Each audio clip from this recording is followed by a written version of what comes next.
Assalamualaikum warahmatullahi wabarakatuh. Alhamdulillahi rabbil alamin. Wassalatu wassalamu ala asyrafil anbiya wal mursalin. Nahmaduhu wa nasta'inuhu wa nastaghfiruh wa na'udzu billahi min shururi anfusina wa min sayyiati a'malina. Man yahdihillahu fala mudilla lahu wa man yudlil fala hadiya lahu.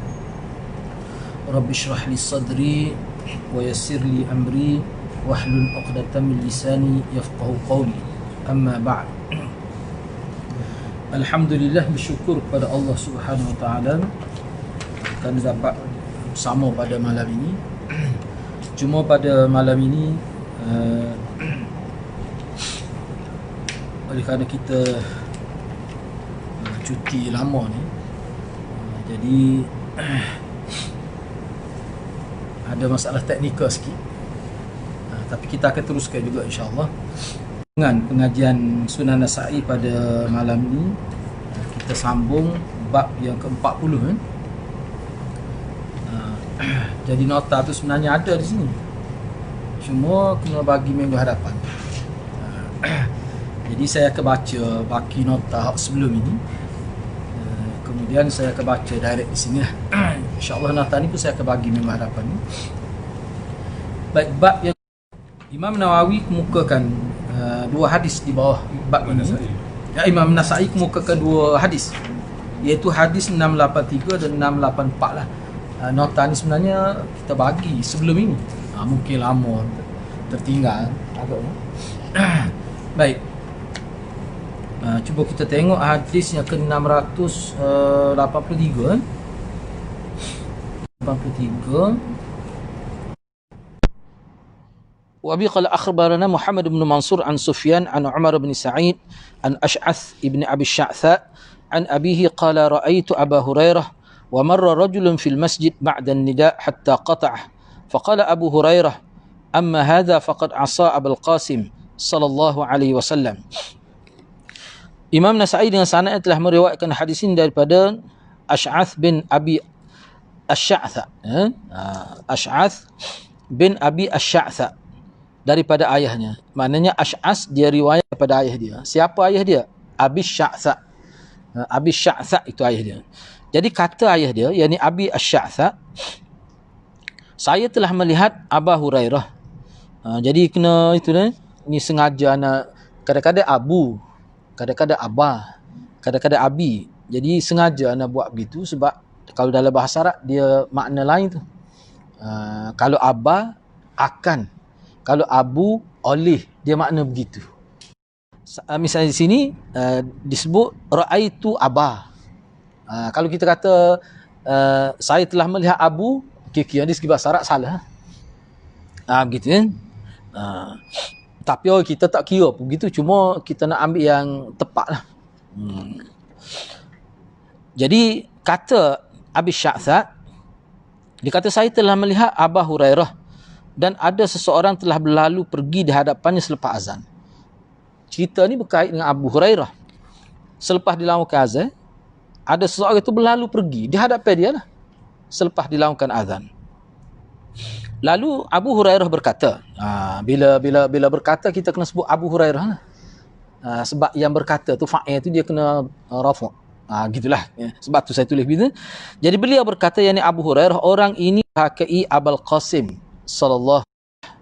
Bila dia gini, bila sebut asa, seseorang itu telah derhaka kepada Nabi Muhammad. Abul Qasim tu kira-kiranya Nabi lah, itu kunyah kepada Nabi sallallahu alaihi wasallam. Jadi derhaka pada Nabi ni kira berat lah. Jadi maknanya kata-kata Abu Hurairah ni menunjukkan bahawa berlalu pada masjid ni dia termasuk surau, termasuk madrasah, tempat ibadat orang Islam yang khusus. Istilah derhaka sini semua ulama kata dosa besar. Baik, tidak ada pengecualian ke? Apakah perkara ini berlaku secara mutlak ataupun macam mana? Okey, cuba kita tengok. Dia perbincangan itu saya buat untuk dua hadis lalu. Kita ambil hadis 684 sebab dia lebih kurang saja maksudnya. Wa bi qala akhbarana Ahmad bin Uthman ibn Hakim qala hadatsana Ja'far bin Aun an Abi Umais qala akhbarana Abu Sakhrah an Abi Sya'tha qala kharaja rajulun minal masjid ba'dama nudiya bis salah faqala Abu, perbandingan sendiri kan. Baik, perbincangan dan pedoman hadis. Hadis bab adalah sahih. Sebab hadis 8 Abi Asy' adalah sahih dan ianya dikeluarkan oleh Imam Muslim dalam sahihnya. Hadis bab menunjukkan larangan tegas terhadap orang yang keluar dari masjid sebaik selesai dilaungkan azan. Jadi perkataan asa itu yang kita terjemah dengan makna derhaka, yang diungkapkan oleh Abu Hurairah sangat berat implikasinya kepada kepada Nabi SAW. Jika dilihat pada hadis-hadis, orang yang dinisbahkan derhaka kepada Nabi adalah ahli neraka. Jadi bila dikatakan derhaka kepada Nabi, itu isyarat orang itu ahli neraka kalau dia tidak bertaubat lah. Mana berat kalimah itu. Imam Bukhari meriwayatkan sebuah hadis, kullu ummati yadkhuluna al-jannah illa man aba. Qila wa man ya'ba? Qala man ata'ani dakhala. Tertinggal terjemah tu, saya terjemah dari setiap umatku akan masuk syurga. Mana umatku ni maknanya yang akidah tidak rosak lah. Kalau dia masuk neraka terlebih dahulu pun, akhirnya dia akan masuk syurga juga. Itu maksud Nabi SAW.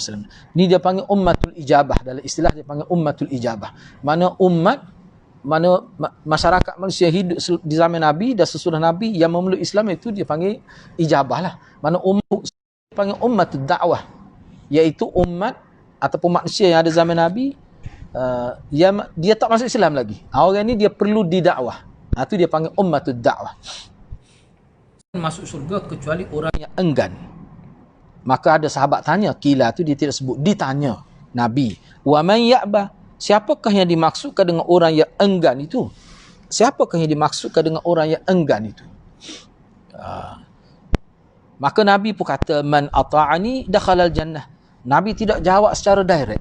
Bahkan Nabi bagi satu jawapan yang melebihi daripada kehendak soalan itu. Nabi kata, soalannya siapa yang enggan? Madi, kita boleh terjemah pasti di situ. Pasti masuk syurga. Wa man asani faqad abah. Dan sesiapa yang derhaka kepadaku, maka sesungguhnya dialah yang dikatakan orang yang enggan masuk syurga. Daripada hadis riwayat Bukhari ni, makna kalimah asa itu yang dikaitkan, disebahkan asa kepada Nabi, derhaka kepada Nabi, disebut dia tu sebagai orang yang enggan masuk syurga. Tu beratlah. Kita kata kalau dia tidak dibenarkan masuk syurga, teruk ni dia enggan, dia sendiri enggan. Mana kalimah tu memberi implikasi dia sangat berat. Yang ketiga, para ulama berbeza pandangan dalam memahami maksud yang dikehendaki oleh Nabi SAW dalam sabdanya melalui hadis bab. Ada yang memahami secara zahir dan mereka menghukumkan haram keluar kecuali kerana ada uzur yang munasabah menurut syarak. Bahkan Imam Malik lebih tegas menyebutkan keharusan keluar jika ada niat untuk kembali ke masjid. Jika tidak dengan niat demikian, maka beliau adalah seorang munafik, kata Imam Malik. Maknanya tidak boleh keluar kecuali kalau kerana ada keuzuran yang munasabah mengikut syar'i. Imam Malik lebih berat lagi dia letak. Dia kata betul kalau dia nak keluar walaupun ada keuzur, dia kena ada niat nak datang semula ke masjid itu. Nak datang semula tu sama ada datang besok ke ikutlah. Tapi sangat tu, derhaka tu, bila dilakukan azan, tiba-tiba keluar daripada masjid. Sampai begitulah. Tapi jumhur ulama, saya tidak catat sini, sebab yang munasabah itu memang haram lah. Dengan maksud itu. Kecuali sebab yang munasabah. Walaupun ada juga setengah kata itu makruh, tapi makruh pun makruh tahrimi. Makruh pun satu tangga lagi nak pergi pada haram. Yang kata begitu. Kalau kita perhatikan di sini, Imam Malik kata munafik ni sebab apa? Sifat tu. Macam orang munafik. Bila tiba-tiba dilakukan azan, keluar pula. Itu bukan sifat orang mukmin tu. Jadi munafik di sini, nak hukum munafik i'tiqadi ke munafik akhlaki? Ini munafik akhlaki lah. Kalau kita nak letak munafik i'tiqadi, jadi kafir lah. Dia istilah munafik i'tiqadi ni, dari segi i'tiqad dia tu tidak Islam. Itu dia sebut munafik i'tiqadi. Baik, seterusnya kita pergi pada bab yang ke-41 ya. Kemudian bila tu hendak qamat, dia kena maklum kepada imam itu. Rasanya tempat kita ni perkara ni tidak jadi masalah. Bahkan dia ngepek pula pada imam tu. Maknanya lebih daripada maklum lah tu. Tu. Tapi maknanya kena maklum lah. Baik, cuba kita tengok dengar Baik. Hadis 685 tajuk dia ulang sekali. muazzin, para muazzin ni mana melibatkan semua, tidak berkecuali. Sama ada muazzin di bandar ke, di mana tak kira. Asalkan dia muazzin pada satu tempat itu, bilanya panggil untuk salat. Panggil kerana nak mendirikan salat. Azan ini panggilan untuk memaklumkan masuk waktu salat. Itu saya telah sebut sebelum ni, kita telah bincang. Ini iqamah ni mana panggilan untuk melaksanakan salat. Baik. Jadi perlu di sini Imam Nasai, dalam syarah-syarah Imam Nasai dia sebut ini termasuk dalam syar'i, amal syar'i. Jadi amal syar'i ini luaslah. Apakah tain wa yutiru biwahidah wa yasjudu sajdah qadra ma yaqra'u ahadukum 50 ayah. ثم يرفع رأسه فإذا سكت المؤذن من صلاة الفجر وتبين له الفجر ركع ركعتين خفيفتين ثم اضطجع على شقه الأيمن حتى يأتيه المؤذن بالإقامة فيخرج معه وبعضهم يريد على بعض في الحديث. Imam Nasai dengan sanad telah meriwayatkan hadis daripada Aisyah radhiyallahu anha, menjadi kebiasaan Nabi SAW di waktu antara selepas salat Isyak dan salat itu makna waktu selepas Nabi salat Isyak sehingga masuk waktu fajar shadiq, yakni semai subuh tu. Kata Aisyah, menjadi kebiasaan Nabi melaksanakan salat 11 rakaat dengan melakukan salam pada setiap 2 rakaat dan melakukan salat witir pada 1 rakaat yang ke-11 itu. Ini sebelah rakaat lah. Jadi ni lepas ni dia akan sebut ni salatul lail. Boleh dikatakan ini adalah salat tahajud. Ini adalah salat tahajud yang dimaksudkan di sini. Berkenaan dengan tarawih tu dia boleh bincang semula lah akan datang. Sebab dia salatul lail tu dia berlaku khilaf di kalangan ulama makna tu. Sebab tu ramai juga ulama menyebutkan seorang yang salat tarawih tu dia sudah dapat salatul lail itu. Ada setengah ulama tarjih 11, ada setengah tarjih 20. Itu antara faktornya. Kita akan bincang dalam bab dia akan datang. Baik, kata Aisyah lagi, baginda SAW melakukan sujud selama 50 ayat. Masa sujud itu. Mana lama lah dia sujud tu. Banyak ke kalau mana sampai kepada hampir subuh. Kita akan tengok selepas dalam hadis, hampir subuh tu maknanya bila Nabi rehat sekejap tu azan. Maknanya sekejap sangat tu.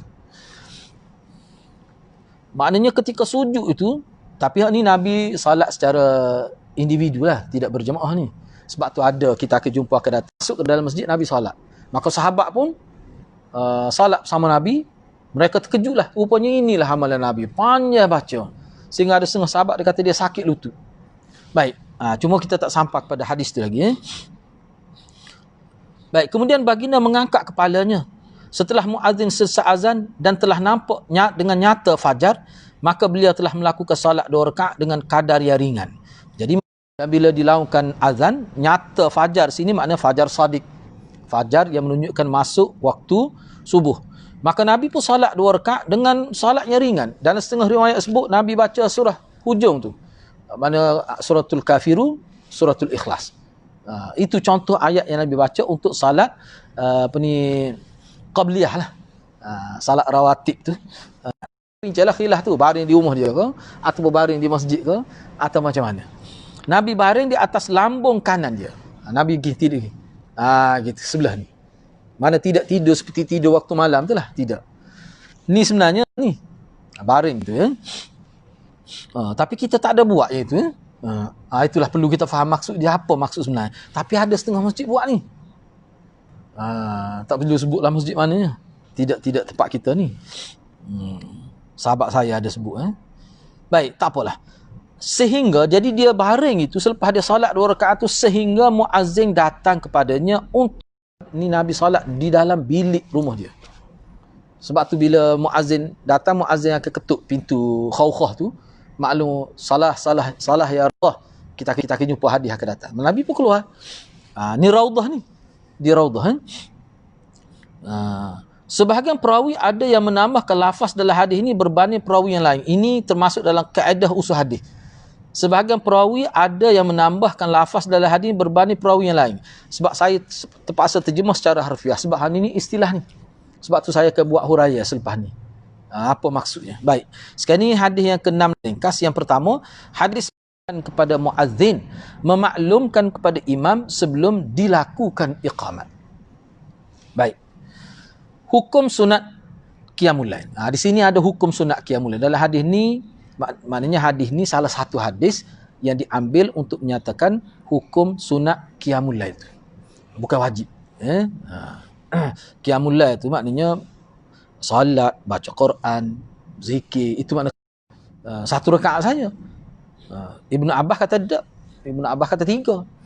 Khilaf di kalangan sahabat pun sudah berlaku khilaf dah. Walaupun ada setengah-setengah, ada setengah-setengah di kalangan orang yang benci pada Muawiyah tu, dia cuba report. Dia kata tengok Muawiyah jahil. Salat witir 1 rakaat. Maka dia report pada Ibnu Abbas. Ibnu Abbas kata kalau Muawiyah betul-betul buat, maka perkara itu betul. Sebab dia kata Muawiyah ni faqih. Itu pengakuan daripada Ibnu Abbas. Jadi rupanya orang yang nak perkenalkan Muawiyah tu jadi boleh ilmu pula di situ. Yang keenam, pada sabda Nabi SAW, dan telah nampak dengan nyata. Kena ingatlah salat witir ni, walaupun saya sebut di sini satu ni sebab amalan tempat kita ni dibuat 3. Perkara tu khilaf lah. Takut pihak ni seolah-olah kita nak dakwa yang betulnya satu. Ada pernah khilaf, sama sahabat lagi khilaf benar. Baik. Jadi pada sabda Nabi, dan telah nyata fajar sadiq, fajar maknanya fajar sadiq, maka beliau telah melakukan solat 2 rakaat. Menunjukkan sunat taghlis pada azan subuh supaya musalli mempunyai waktu yang selesa untuk bersiap datang ke masjid untuk salat berjemaah. Imam At-Tibi antara pendapat sunat taghlis adalah pada azan subuh, isfar pada qamat. Maknanya kira-kiranya awal lah. Mana azan tu awal. Cuma qamat tu lambat. Jadi masa tu jadi panjang. Mana semaya tu agak lewat. Tapi kena ingat perkara ni bukan cuma daripada hadis ni lah. Syekh At-Tibi pun kata, bagi Syekh At-Tibi dia kata solat tu tepat bila masuk waktu. Sebab bila nyata fajar sadiq tu solat Nabi pun semaya 2 rakaat dengan ringan. Kemudian Nabi tunggu. Tunggu tu baca Quran, zikir. Itu disebut sebab hari ni dia memang dia masuk dalam syarah ni secara khusus lah, Syekh At-Tibi sebut tu. Tu. Tapi qamat itu lewat. Sebab itulah dalam syarah sebelum ni kita telah bincang berkenaan dengan waktu salat fardu tu kita dah bincang dah bahawa perkara ni dia tidak termasuk dalam perkara yang tetap, tidak. Misalnya kalau tempat saya ni kalau semaya lewat memang dia tidak beri peluang kepada orang yang bekerja. Sebab jiran-jiran saya tu dia pergi ke masjid tu dengan pakaian kerja dah. Mana dia turun daripada surau terus pergi ke tempat kerja. Jadi kalau semaya tu lewat, masalah. Tu pun kadang-kadang dia bila semaya subuh di surau di kejerannya tu, dia akan sampai pukul 8 lebih. Maknanya dia kena masuk pukul 9. Bila masuk pukul 9 lewat sejam, dia kena keluar pun lewat 1 jam. Mana dia balik? Sebab tu ada jiran saya setengah tu dia keluar sebelum subuh. Maknanya dia solat. Jadi kita kena tahulah. Sebab tu bahaya juga orang kita ni kalau dia tidak tahu ni sebenarnya kelebihan kita tahu banyak pendapat ulama. Contohnya ada timbul isu Dr. Basit pun ada sebut. Jadi kadang-kadang panggil kuliah. Waktu Isya tu hari Jumaat bising tu. Mana tak mau bagi peluang lah lebih sikit setengah jam sebab apa tak boleh ni masuk waktu. Dia awal waktu lebih baik. Tu kerana tidak faham. Padahal kita telah ambil anak sekolah ke misalnya, bahaya tu. Jadi bahaya. Jadi sebab tu kadang-kadang kalau setengah-setengah tempat tu ada dia pelewatkan waktu zuhur. Dia mengambil kira. Ada. Sebab kawasan tu kawasan di surau itu dia buat sekolah apa ni macam kafal lah. Dia di luar, dia 2 sesi. Jadi maknanya ibu bapa mari tu dia semaya bersama pelajar. Jadi lewatlah sikit. Jadi ada berlaku lewat sedikit lah. Itu tidak jadi masalah. Maknanya tidak mengurangkan pahala lah. Baik. Para ulama berbeza pandangan dalam masalah ini. Adakah sunat dilakukan di rumah atau di masjid? Masalah ini akan dibincangkan kemudian dalam babnya yang khusus akan datang. Akan datang dia ada bincang khusus bab ni. Cumanya saya nak sebut secara ringkas dulu. Sebenarnya itijak ni kalau kita tengok dalam hadis ni pun, kalau kita tengok dalam hadis ni nampak semacam Nabi buat di masjid ni. Zahir dia. Sebab Nabi salat tu di masjid ni, salat 2 rakaat tu. Sebab itulah dia akan bincang akan datang ada bab khusus. Sebab apa? Sebab ada hadis lain lagi yang menyebutkan bahawa Nabi itijak tu di rumah dia. Baik di rumah ke di masjid ke, dia ada bincang pula tu. Dia kena ikut sebelum ittijak tu, kena bangun awal lah. Mana kena bangun pukul 3.30 tu. Baru munasabah ittijak ni. Ni bangun pukul bed dah subuh. Lepas tu semaya dua kena ittijak pula. Nah, ittijak tu. Tu disebut juga sebab tu Maulana. Ana ingat lagi masa ana belajar dulu mula-mula ana jumpa istilah ni pun di sekolah tak jumpa istilah ni. Di sekolah harap tak jumpa istilah ni. Bila kita belajar tu, katanya ini lagu mana tu? Betul tu Maulana sebut, dia kata kalau masa dia belajar pun mana guru-guru dia buat dhabit, dia kata ni kerana Nabi letih. Sebab dia bangun awal. Tengoklah semaya rokok 50 sebab baca Quran tak boleh. Sebab ada hadis khusus Nabi tak benar baca Quran ketika rokok dan sujud. Yang bolehnya hanya selepas ketika qiyam sahaja. Dan ulama guna hadis tu untuk membatalkan, memaudhu'kan ada beberapa hadis yang menjadi amalan pupuk sufi semaya hajat baca Quran ketika sujud. Mana dia baca surah, dia baca, saya tengok, saya rujuk tu wali sufi tu, dia baca sujud. Qul huwallah 50 kali masa sujud. Ulama kata hak ni tak perlu tengok sana. Dasar kepada hadis memang tidak benar, tu semua ulama terima. Baik. Jadi maknanya ittijak ni dia bersifat munasabah. Munasabahnya Nabi itu maksudnya. Kalau nak buat boleh buat, boleh buat. Cuma ulama khilaf pula sesuai ke tidak buat di masjid ataupun sebenarnya Nabi buat di rumah ni. Khilaf pula tu. Dan perkara ni pun tak ada orang buat. Kalau di masjid, kalau ada buat dia mungkin jadi isu ni. Baik, yang ke-9 ni saya kena sebut jugalah sebab di hujung hadis tu hadis ni Imam Nasa'i sebut sebahagian perawi dia ambil hadis ni daripada beberapa guru dia. Kalau hadis ni dia ambil daripada 3 guru dia.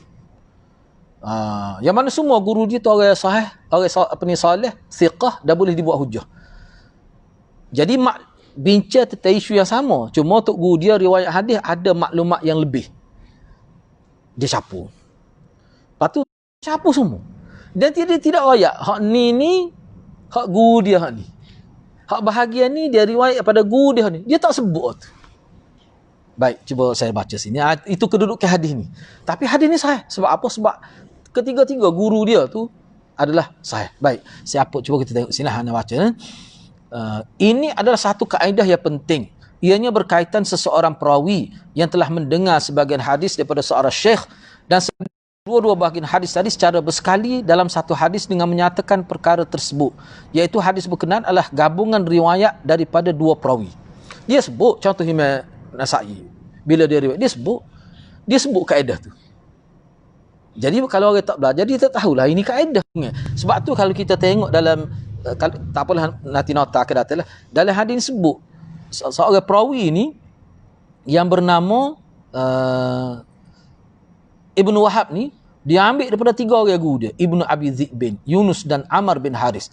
Yang mana ketiga-tiga guru dia ambil daripada seorang perawi yang bernama Ibnu Syihab. Jadi 3 orang guru dia riwayat ini tak sama lafaz. Kata harus bersyarat. Harus sekiranya guru dia tu adalah thiqah. Dia kena, kalau dia ambil 2 orang daripada guru dia, 2-2 kena thiqah. Kalau dia ambil daripada 3 orang guru, 3-3 kena thiqah. Baru dia boleh buat begini. Dan dia sebut tu guru dia semua dia sebut. 3 orang tadi dia sebut semuanya dalam hadis ni. Cuma dia tidak ayat guru dia ni setakat mana ya hadis dia. Dia tak ayat gitu. Dia pakai gabung sekali. Baik. Masing-masing guru yang menjadi tempat ambilan hadis oleh Abdullah bin Wahab. Jadi hadis ni Abdullah bin Wahab diriwayat daripada 3 orang guru, Ibnu Abi Dhib, Yunus dan Amr bin Haris. Ketiga-tiga guru dia itu adalah thiqah. Namun jika antara guru berkenan ada yang tidak thiqah, maka hadis berkenan tidak boleh dibuat hujah dan wajib diperjelaskan bahagian hadis yang diriwayatkan oleh guru tertentu. Mana kalau 3 orang guru dia katakanlah ada salah seorang itu tidak thiqah, dia kena sebut hak guru dia hak tidak thiqah tu hak mana? Perkataan mana? Frasa mana? Dia kena sebut. Klausa mana dia kena sebut. Biar jelas. Sebab apa? Sebab orang nak nilai. Sebab ulama usul akan nilai. Sebenarnya tujuan saya sebut ni saya ringkas ni dia panjang lagi. Tujuan sebut ni supaya kita nampak bahawa proses pengambilan maklumat agama ni bukan mudah. Dia melalui satu disiplin yang sangat ketat lah. Baik. Seterusnya. Hadis yang ke-686. Wa bi qala akhbarana Muhammad bin Abdullah ibn Abdul Hakam an Syu'aib an al-Laits qala hadatsana Khalid an Abi Hilal an Makhramah bin Sulaiman anna Quraiban qala sa'altu Ibn Abbas qultu kaifa kanat salatu Rasulullah sallallahu alaihi wasallam bil lail fa wasafa annahu shalla 11 rak'ah bil witri thumma nama hatta istasqala fara'aituhu yanfukh wa atahu Bilal faqala shalla rak'atain wa shalla bin nas wa lam yatawadda. Ibnu Abbas dengan sanadnya telah meriwayatkan hadis ini. Ni Quraib cerita. Quraib ni hamba Ibnu Abbas lah. Dia kata tuan dia, bekas tuan dia. Kemudian dia merdeka. Masa Ibnu Abbas hidup lagi, dia telah dimerdekakan. Jadi dia kata Ibnu Abbas telah menceritakan kepada dia.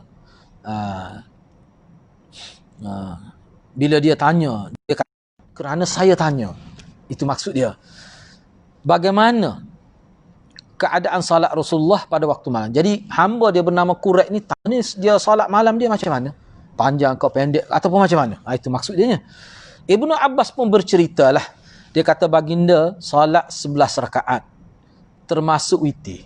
Maknanya 10 tu maknanya berapa tu? 5 kali salam lah. 5 salam. Jadi 6 sekali dengan witir tu. Sebab witir Nabi buat berasing. Baik, itu maksud dia. Sebab dia sebut dari riwayat lain Nabi setiap 2 rakaat tu Nabi bagi salam. Maknanya 2-2 lah. Kemudian witir 1 rakaat. Baik. Tidur tu tidur ayam. Kau tidur macam? Tak, tidur istasqala ni tidur sungguh lah. Siapa berdengkur? Yanfukh, berdengkur. Nabi berdengkur juga. Sebab tu dia ulama dia bahas ni, dia kata itu sifat biasa. Ayatnya manusia Nabi tu. Ayat manusia Nabi tu. Bila telah datang lalu berkata, salah wahai Rasulullah. Kalau kita terjemah itu wahai Rasulullah, sampai ada waktu salat ni. Baik. Lalu baginda pun bangun dah salat 2 rakaat. Kemudian beliau salat bersama orang ramai. Beliau salat dengan tidak memperbaiki wuduk. Jadi hadis ni ringkas. Kalau kita baca hadis selepas ni, kita akan nampaklah bahawa bila sebut begitu tu kerana nak melaungkan azan. Sebelum azan lagi ni. Ada setengah ulama kata begitulah. Sinah, naas dan naum. Kalau sinah tu maknanya la ta'khudhu sinatun. Rasa mengantuk pun tidak. Allah ni sah nak tidur. Selagi naas ni kira-kira tidur tu mengantuk, kemudian dia tidur, tapi tidur tu dia tidak masih boleh telinga dia boleh dengar lagi. Hak ni kira-kira kalau bawa kenderaan tu kira bahaya dah tu. Hak selagi naum ni, hak ni tidur sampai berdengkur. Hak naum ni kira-kira habis jam sekarang habis tu. Tak berfungsi belaka tu. Dia ada 3 istilah. Jadi hak ni hak mana ni istasqala ni? Ulama kata naum. Tidur. Asal lagi kalau qailulah tu lain lah. Qailulah tidur sekejap tu. Hak tu dia bukan berkait waktu malam. Hak tu qailulah dia khusus untuk waktu zuhur tu. Baik. Tak apalah. Jadi lalu beliau bangun dah salat 2 rakaat. Maknanya kalau berdasar pada ni setengah-setengah ulama kata maknanya bila dia laungkan azan baru dia royak pada Rasulullah. Salah dia. Rasulullah pun bangun. Bangun tu semaya 2 rakaat. Semaya mana 2 rakaat tu? Semaya sunat fajar. Baik. Kemudian beliau selepas pada itu, sebab tu kata ringkas ni, selepas daripada salat 2 rakaat tu, selepas itu barulah dia salat bersama orang ramai secara berjamaah. Beliau salat, kata Imam Nasai, beliau salat dengan tidak berbau, padahal berdengkur tadi tu. Sebab tu Imam Syafi'i kata tidur tidak membatalkan salat, cuma dia mazinnah salat. Mazinnah batal wudu. Maknanya tidur tu tidak membatalkan wudu, tapi dia mazinnah. Mazinnah ni mana dengan sebab tidur tu ada punca. Kalau kita boleh tutup punca tu tak apa. Sebab tu dia guna istilah tetap papai punggung tu.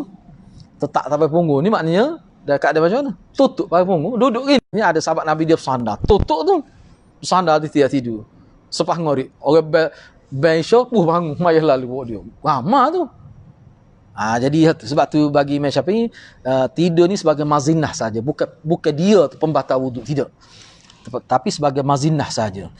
Baik, perbincangan dan pedoman hadis yang pertama, hadis Ibnu Abbas adalah muttafaq alaih. Menurut Imam An-Nasai adalah disyariatkan muazzin memaklumkan kepada imam iqamat. Masuk waktu tu sendiri tu pun kena maklum. Hak tu khilaf. Tapi kalau bab iqamat ni ulama lebih ramai, tapi nak kata ijma' tidak. ulama lebih ramai zaman sahabat dan selepas sahabat lebih ramai berpegang dengan pendapat ni, iaitu muazzin sebelum iqamah dia kena pasti selepas tu. Baik. Adapun azan, azan itu khilaf. Kita akan tengok hadis selepas ni bagaimana bila Sayyidina Umar pergi ke Mekah, Ibnu Mahzurah tu dia jadi bila di sanalah. Jadi bila dia nak salat tu, bila dia nak azan tu, dia pergi panggil, ya Amirul Mukminin, salah. Marah Sayyidina Umar. Sayyidina Umar kata, dan ianya bukanlah satu kekurangan. Okey, habis itu. Okey, sekarang ni kita masuk bab yang ke-42. Saya berhabislah sebab kita habis ni. Paling-paling masuk Kitabul Masjid pula. Tajuk besar tentang masjid pula. Baik.